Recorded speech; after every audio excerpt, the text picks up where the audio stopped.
10 जुलाई बड़ा रविवार, देवशयनी एकादशी बना शुभ संयोग। बस एक दीपक और लौंग, रातों रात चमक जाएगी किस्मत, मिलेगी सभी कष्टों से मुक्ति। ओम गण श्री महागणेशाय नमः। राधे राधे दोस्तों, कैसे हैं आप सब। दोस्तों, आषाढ़ मास की शुक्ल पक्ष की एकादशी तिथि को देवशयनी एकादशी के रूप में मनाया जाता है। इसे हरिशयनी या फिर पद्मा एकादशी भी कहते हैं, जैसा कि इसके नाम से ही प्रतीत होता है। इस दिन देवता सो जाते हैं। शास्त्रों के अनुसार देवशयनी एकादशी पर भगवान विष्णु 4 माह के लिए योग निद्रा में चले जाते हैं और इसके बाद कार्तिक मास की शुक्ल पक्ष की एकादशी, जिसे देव उठनी एकादशी कहा जाता है, उस दिन जागते हैं। इन 4 माह को चतुर्मास कहा जाता है। इन 4 माह में कोई भी शुभ और मांगलिक कार्य शुरू नहीं किए जाते। साल की सभी एकादशियों में देवशयनी एकादशी का विशेष महत्व बताया गया है। इस दिन भगवान विष्णु योग निद्रा में जाने से पहले प्रसन्न मुद्रा में होते हैं और इस दिन भगवान विष्णु का पूजन करने से भगवान विष्णु की असीम कृपा प्राप्त होती है। भगवान विष्णु अपने भक्तों को मनचाहा वरदान प्रदान करते हैं और उनके कष्टों को भी दूर करते हैं। देवशयनी एकादशी के दिन भगवान विष्णु के साथ देवशयनी एकादशी करने से धन संबंधी समस्या योग का निर्माण होता है। दोस्तों, इस बार देवशयनी एकादशी पर रवि योग और स्वास्थ्य सिद्धि योग का निर्माण हो रहा है, जिससे यह दिन और भी ज्यादा खास हो गया है। इस दिन भगवान लक्ष्मी नारायण को प्रसन्न करने के लिए जो उपाय किए जाते हैं, वह अति शीघ्र ही शुभ फल प्रदान करते हैं। आज की इस वीडियो में हम आपको एकादशी के इस शुभ संयोग पर करने वाला एक बहुत ही आसान और असरकारक उपाय बताने जा रहे हैं। इस उपाय को करने से भगवान श्री हरि विष्णु माँ लक्ष्मी जी की कृपा प्राप्त होती है। जीवन में चली आ रही बड़ी से बड़ी परेशानी दूर हो जाती है। कष्टों से छुटकारा तो मिलता ही है, साथ ही धन का लाभ होता है और धन संबंधी समस्याएं भी जल्द ही दूर हो जाती हैं। भगवान विष्णु अपने भक्तों के सभी कष्टों को दूर करते हैं। दोस्तों, उपाय सही प्रकार से करने के लिए इस वीडियो को अंत तक अवश्य ही देखें। वीडियो में आगे बढ़ने से पहले आप हमारी इस वीडियो को लाइक कर अपने फ्रेंड्स के साथ शेयर जरूर करें और अभी तक अगर आपने हमारे चैनल को सब्सक्राइब नहीं किया है तो यूजफुल वीडियोस के लिए हमारे चैनल को सब्सक्राइब कर बेल आइकन को भी जरूर दबाएं। दोस्तों, एकादशी की रात का शास्त्रों में विशेष महत्व बताया गया है। माना जाता है एकादशी पर दिन की अपेक्षा रात्रि में की गई पूजा कई गुना अधिक पुण्य फलदायी होती है। इसलिए यह उपाय भी हो सके तो आप एकादशी की रात्रि को ही करें। रात्रि यानी कि संध्या बंदन के समय से आप रात में किसी भी समय इस उपाय को कर सकते हैं। उपाय करने के लिए सबसे पहले आप स्नान का स्वच्छ वस्त्र धारण करें। अगर आपने सुबह स्नान किया है तो आप सिर्फ संध्या काल के समय मुंह हाथ धोकर स्वच्छ वस्त्र धारण करें। अब आप एक दीपक लें और दीपक में आप रुई की बाती लगाएं। दोस्तों, 2 तरह की बाती होती हैं, एक लेटी हुई बाती और एक खड़ी हुई बाती।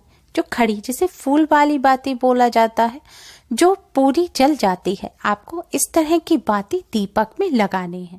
बाती लगाने के बाद आप दीपक में शुद्ध घी भरें।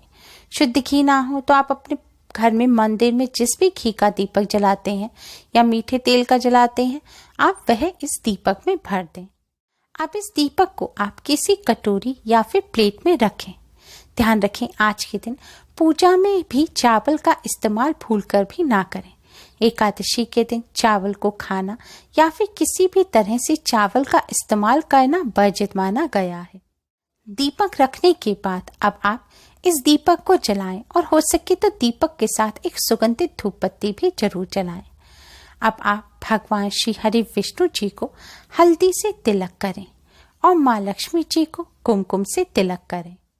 अब आप भगवान श्री हरि विष्णु माँ लक्ष्मी जी को किसी फल मिष्ठान या शक्कर का भोग लगाएं। भोग लगाने के बाद भोग स्वीकार करने की प्रार्थना करें। प्रार्थना करने के बाद आप 2 साबुत फूल वाले लौंग लें। दोस्तों ध्यान रखें, आपको 2 लौंग लेने हैं जो साबुत फूल वाली हो। लौंग टूटी हुई नहीं होनी चाहिए। लौंग लेने के बाद इन लौंग को आप अपने मस्तक से लगाएं। अब इन दोनों लौंग को आप दीपक में डाल दें। दीपक में लौंग डालने के बाद आप भगवान श्री हरि विष्णु माँ लक्ष्मी जी को प्रणाम करें और अपनी सभी परेशानियों को दूर करने की प्रार्थना करें। प्रार्थना करने के बाद आप भगवान श्री हरि विष्णु जी के 12 मंत्र ओम नमो भगवते वासुदेवाय का 108 बार जाप करें। मंत्र है ओम नमो भगवते वासुदेवाय। अगर आपके पास तुलसी की माला है तो तुलसी की माला पर इस मंत्र का जाप करें। इस मंत्र का जाप तुलसी की माला पर करना सबसे ज्यादा शुभ माना जाता है। मंत्र का जाप करने के बाद अब आप हाथ जोड़कर थोड़ी देर जय माँ लक्ष्मी का जाप करें। अब आप इस दीपक से भगवान श्री हरि विष्णु माँ लक्ष्मी जी की आरती उतारते हुए भगवान श्री हरि विष्णु जी की आरती ओम जय जगदीश हरे का गान करें। भगवान जी की आरती उतारने के बाद दोस्तों आपकी जो भी समस्या है, जो भी परेशानी है, वापस से उन सभी परेशानियों को दूर करने की भगवान श्री हरि विष्णु माँ लक्ष्मी जी से प्रार्थना करें। प्रार्थना करने के बाद आप अपने मस्तक पर भी हल्दी कुमकुम से तिलक करें। और दोस्तों जब तक यह दीपक पूर्ण ना हो जाए तब तक आप भोग भगवान जी के सामने से ना उठाएं। दोस्तों जैसे घी खत्म होने के साथ दीपक की बाती जलती जाएगी, दीपक की बाती के साथ यह लौंग भी जलती जाएंगी और जैसे जैसे यह लौंग जलती जाएंगी आपके जीवन से भी परेशानियां खत्म होती चली जाएंगी। मान्यता है कि दीपक की बाती के साथ जैसे जैसे ये लौंग जलकर राख हो जाती हैं, वैसे ही जीवन में चली आ रही समस्या, परेशानी, संकट भी दूर हो जाते हैं। और बाती और लौंग जब साथ में जलते हैं तो घी और लौंग जलने की जो सुगंध होती है यह माँ लक्ष्मी जी को अपनी तरफ आकर्षित करती है। इस सुगंध से माँ लक्ष्मी जी प्रसन्न होती हैं और धन संबंधी समस्याएं दूर। दोस्तों भगवान श्री हरि विष्णु माँ लक्ष्मी जी की कृपा प्राप्त करने का साथ ही जीवन में चली आ रही परेशानियों को दूर कर धन संबंधी समस्याओं से मुक्ति पाने का ये बहुत ही आसान और असरकारक उपाय है। जब दीपक पूर्ण हो जाए तो आपने भगवान जी को जो भोग लगाया है उसे प्रसाद के रूप में अपने परिवार सहित ग्रहण करें और दीपक और लौंग की बाती और लौंग की जो राख है उसे आप अगले दिन शुद्ध जल में मिलाकर किसी पौधे की जड़ में डाल दें। ध्यान रखें तुलसी जी की जड़ में ना डालें, आप किसी भी अन्य पौधे की जड़ में इस राख को डाल दें। दोस्तों इस उपाय को करने के साथ ही एकादशी के दिन कुछ बातों का विशेष ध्यान रखें। एकादशी के दिन भूल कर भी मीट, अंडा, प्याज, लहसुन या मदरा इत्यादि का सेवन ना करें। एकादशी के दिन सात्विक भोजन ग्रहण करें। एकादशी के दिन चावल या जौ का सेवन ना करें, क्योंकि एकादशी के दिन चावल और जौ को भी मांसाहार की श्रेणी में रखा जाता है। इसलिए एकादशी के दिन ना तो चावल और जौ का सेवन करना चाहिए, ना ही भगवान जी के पूजन में इस्तेमाल करना चाहिए। एकादशी के दिन चावल और जौ का सेवन महापाप माना जाता है, इसलिए भूल कर भी चावल और जौ का सेवन ना करें। एकादशी के दिन भगवान विष्णु जी को तुलसी पत्र अवश्य अर्पित करने चाहिए, लेकिन यह भी ध्यान रखना चाहिए कि एकादशी के दिन तुलसी के पत्ते नहीं तोड़े जाते। इसलिए एकादशी के दिन भगवान विष्णु जी को तुलसी पत्र अर्पित करने के लिए एक दिन पहले से ही आप तुलसी के पत्ते तोड़कर रख लें।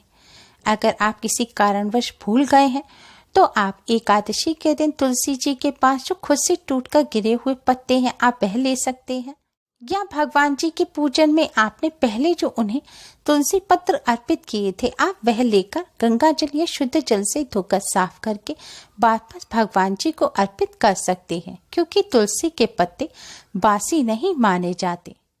दोस्तों एकादशी व्रत के खास महत्व और नियम होते हैं, इसलिए एकादशी के व्रत कभी भी शुरू कर कभी भी बंद नहीं किए जा सकते। अगर आप एकादशी के व्रत रखना चाहते हैं तो उत्पन्ना एकादशी से ही इनका प्रारंभ करें। सिर्फ निर्जला एकादशी ऐसी होती है जिसका व्रत रखा जा सकता है। एकादशी के दिन इन बातों का विशेष ध्यान रखें। उम्मीद है आपको हमारी ये वीडियो पसंद आई होगी। प्लीज लाइक करें। हमारी इस वीडियो को अपने फ्रेंड्स और रिश्तेदारों में ज़्यादा से ज़्यादा शेयर करें, जिससे वह भी इसका लाभ उठा सकें। हमारी और भी वीडियोस के लिए हमारे चैनल को सब्सक्राइब करना ना भूलें। Thanks for watching. Radhe Radhe.